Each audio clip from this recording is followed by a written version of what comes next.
మార్గం ఉందా అమ్మా చెప్పండి, ఇంటికి వచ్చి చాలా ఇబ్బంది పెడుతున్నారు. హర హర మహాదేవ.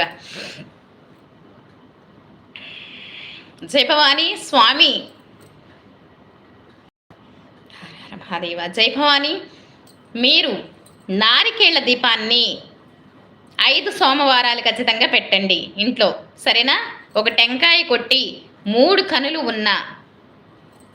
కనులు ఉన్న కొబ్బరి చిప్పలో చక్కగా ఇత్తడి ప్లేటులో బియ్యం పోసి, ఆ బియ్యంలో ఈ కొబ్బరికాయ కొట్టింది 3 కనులు ఉన్నదానికి పసుపు కుంకుమ బొట్లు పెట్టి చక్కగా దీపారాధన బియ్యంలో పెట్టి దీపారాధన 5 ఒత్తులు వేసి దీపారాధన చేయండి.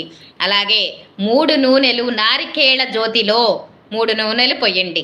ఏది? ఒకటి కొబ్బరి నూనె, రెండోది నువ్వుల నూనె, మూడోది ఆవు నెయ్యి, 3 కలిపి జ్యోతి వెలిగించండి 5 సోమవారాలు శివునికి, సరేనా భవానీ? లోనే మీ ఇబ్బందుల నుంచి బయటపడతారు.